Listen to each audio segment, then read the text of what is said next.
Brian, and this morning we are marking World Refugee Day. It's a time to honor the courage of families who have to leave their home country to escape conflict or persecution. Yeah, the United Nations estimates that 117.3 million people were forcibly displaced worldwide just last year.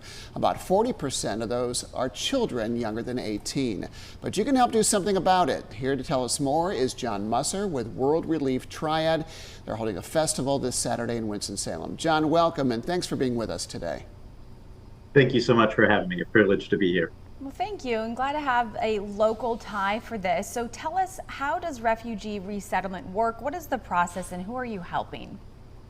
Sure, absolutely. So World Relief is a global Christian humanitarian organization, and part of our efforts here in the United States is to help incoming refugee families. And so refugees, as you've already mentioned, these are individuals that have been forced to flee their homes due to persecution for one of 5 reasons, actually. It has to be their race, religion, nationality, political opinion, or membership in a particular social group.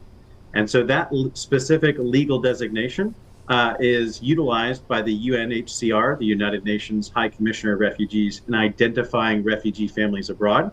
Once they are granted that status, then they get in a very long line. The estimated wait time to actually, once they fled their home to when they're resettled, is about a 10-year wait time.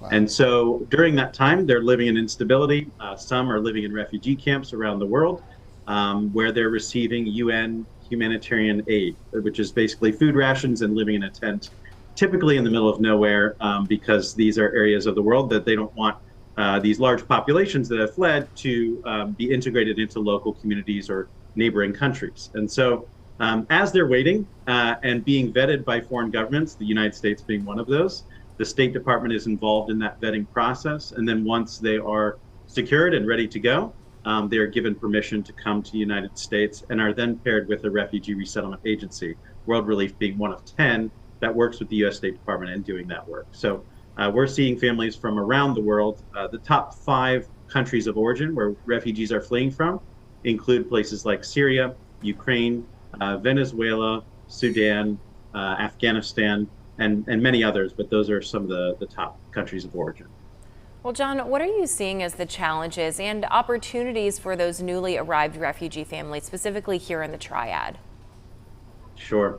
So all refugee families arrive here on an airplane, and so we go and pick them up from the Greensboro airport and then help them navigate a host of new challenges that they face here, which include challenges with housing and securing that home and furnishing that home for them upon arrival, to securing jobs, navigating cultural adjustment and going through a period of cultural orientation, language acquisition and trying to learn the language here, as well as just living with the permanent reality of displacement, of being perhaps displaced from loved ones or experiencing trauma as a result of that. And so navigating some of those challenges. In terms of the opportunities, this is a time for them to start their life over. It's a new beginning. It's new hope for them, for a life that they can enjoy the freedoms that we have in this country. And it's an opportunity for them to meet their own needs and perhaps experience stability and having a job and providing for their own families for the first time in a very long time. Yeah, John, thank you for putting such a tight lens on this for us. 10 years, I mean, I can't imagine from start to finish that it's that much of an extensive process for these people. So getting to your organization, what are some of the organizational needs that you guys have that you can let us know about? Especially heading into Saturday. Yeah. Sure, yeah. So we, as many nonprofits, our primary needs are for funding to do the work that we're doing and trying to meet the needs that we're seeing of these families. It's also volunteering. We need to see more volunteers step into the work that we're doing, whether that's helping out setting up an apartment on Saturday mornings. We're typically doing that for 2 apartments every week, to perhaps even getting to know one of these families and helping them navigate the challenges that they face in arriving in a new community and country. I would say there are other ways to get involved in some of the events that we're having, like this upcoming international festival this Saturday.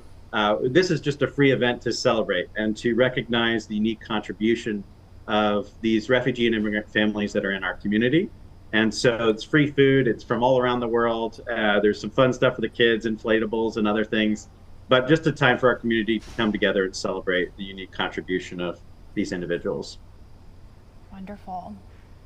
All right. Thank you so much, John, for your time. And once again, that International Festival is Saturday from 5 to 7 at Elevation Church in Winston-Salem. You can learn more on worldrelief.org/triad.